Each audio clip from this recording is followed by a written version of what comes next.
Home flippers are taking over the U.S. housing market in 2022. They're coming into your neighborhood, which is often a working class, middle income neighborhood, and then buying up all the available homes and then proceeding to jack up the prices in the rents. You can get a sense for how bad this home flipper problem is in the U.S. housing market by taking a look at this listing, which is currently on the market in St. Petersburg, Florida. St. Petersburg is a city right next to Tampa, and it has a lot of home flipping and investor home buying demand. This listing you can see is on the market for $669,000 right now. It's 3-bed, 3-bath, 1,600 square feet. Taking a quick look at the pictures reveals that this house has not been updated in a while. The interior finishes are pretty old, pretty stale. Now, if we go down to the sales history here on Zillow, we can see that this home, which is on the market for $669,000 today, actually sold for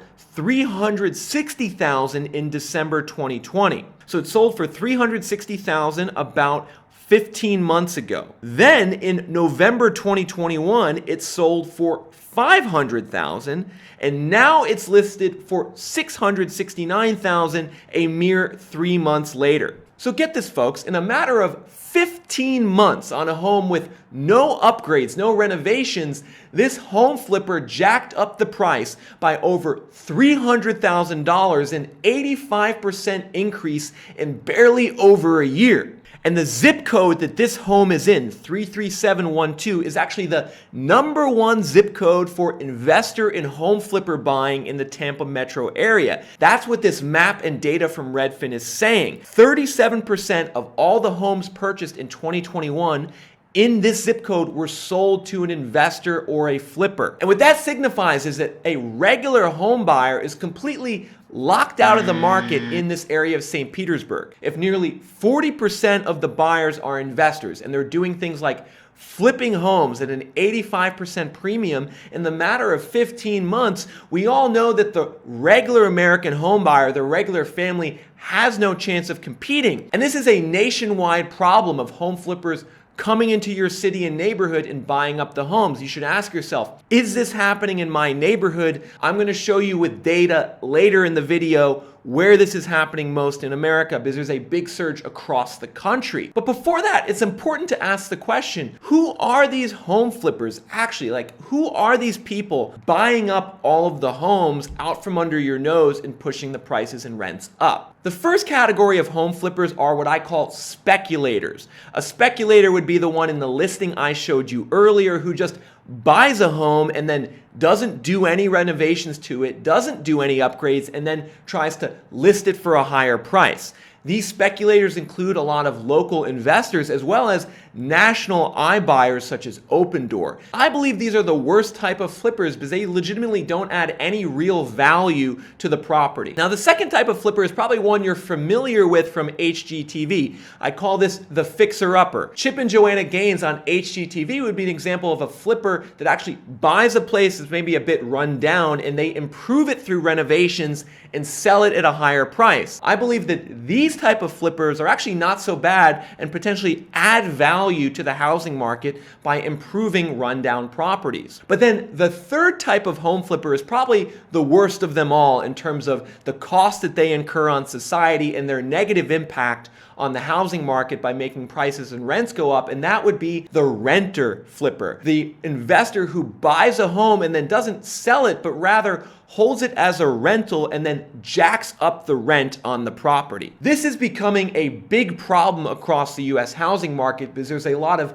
institutional big money investors who are coming in, buying up homes in regular neighborhoods, often working class neighborhoods, but then rather than selling it, they list it as a rental at an absurd rental rate. For instance, take a look at this rental listing in Mesa, Arizona, an eastern suburb of Phoenix. It's 3 beds, 2 baths, 2,000 square feet, and then listed on Zillow at $5,500 as a rental. We can see that the current owner of this property actually bought it about a month ago for $485,000, but rather than living in the property, this buyer turned it around and listed it for $5,500 a month in rent. And these real estate investors who bought this house in Mesa are making the housing crisis worse because they basically robbed the housing market of inventory. This could have been a home that sold to an actual family. I'm sure there were families who were bidding on this home, but these investors said, no, we're going to pay 6% over list price. I bet they did it in cash,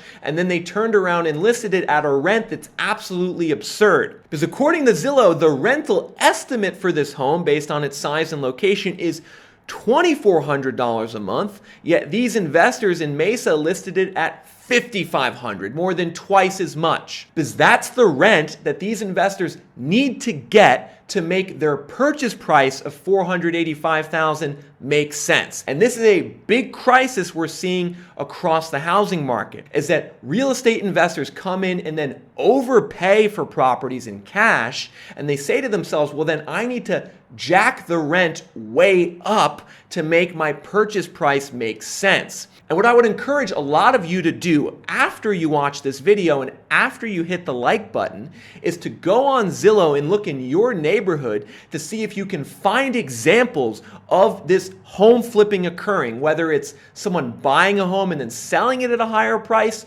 or buying a home and then listing it at a crazy rental rate. And if you find a listing that's crazy, make sure to leave it in the comments below so we can expose just how much damage some of these investors and flippers are doing to the US housing market. Now, an interesting question to ask that I know a lot of you are probably thinking is, how do we put a stop to this? And is there a way actually to put a stop to this? And should we put a stop to this? Like, should the US government come in, or should the local governments in these cities or states come in and find a way to stop the investors, the flippers, from coming in and buying a house and selling it for $100,000 profit, or coming in and buying a house and immediately jacking the rent to $6,000?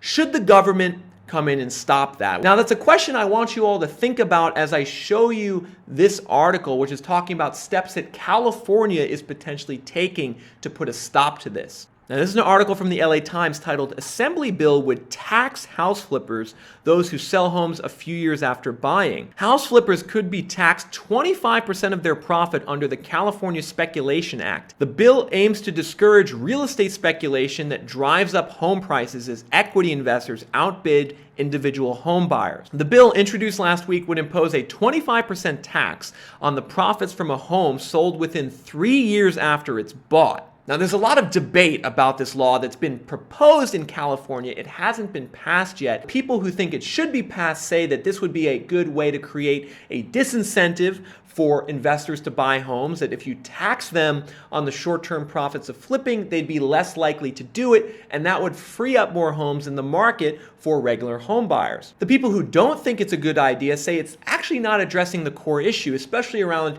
the rental flippers. Because if someone's a rental home flipper, this law is not going to do anything to stop them, really, because they're going to buy the house and then just try to rent it out. I tend to side more with the latter argument. I don't think that this law is going to be that helpful in actually reducing housing speculation and freeing up homes for home buyers in California. It doesn't do anything to address the rental flippers, and in fact, you might discourage the good type of home flipping that we talked about earlier, the Chip and Joanna Gaines type, where home flippers come in and improve a property in a neighborhood. They might be less inclined to do that going forward given this law. Another reason why this law actually might not be so effective is because California does not have a lot of short-term flipping. In fact, Los Angeles has the longest homeowner tenure in America. The average home in LA is sold once every 18 years, which is the longest duration in America. And we can see that other places with long tenure include Oxnard, California, Anaheim, San Jose, and Oakland. So actually,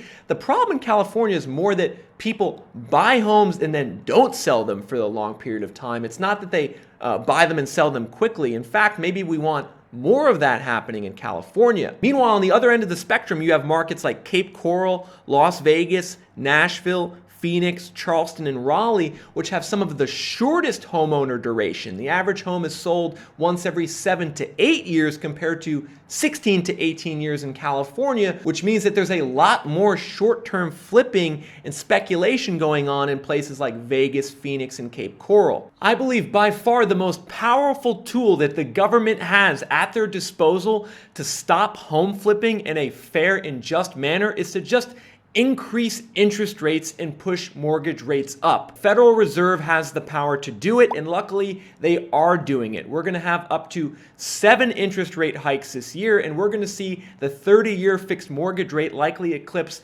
5% in the next several months. And this is super important because higher interest and mortgage rates change the expectation of future home price growth. The more that rates go up, the more that people will expect prices to go down into the future, and that will discourage speculation and flipping on its own. Additionally, banks will be more hesitant to lend money to flippers in a higher interest and mortgage rate scenario. Some people make the mistake of thinking that flippers and institutional buyers aren't affected by higher rates since they buy in cash. However, the important thing to remember is that the cash payment that a flipper uses to buy a home is not actually cash. The background source of it is usually from a bank via a credit line or warehouse facility, and when rates go up, the cost of that capital goes up and makes it more difficult for flippers to effectuate their business plan. So rather than having states like California come up with new arbitrary rules that will supposedly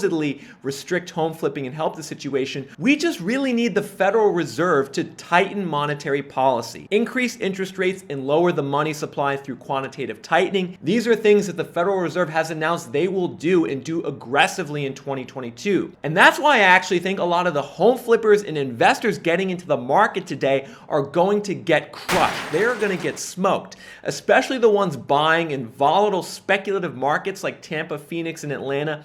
These are places where we've seen huge value declines before and we've seen investors get wiped out. We're going to see it happen again over the next several years as monetary policy tightens.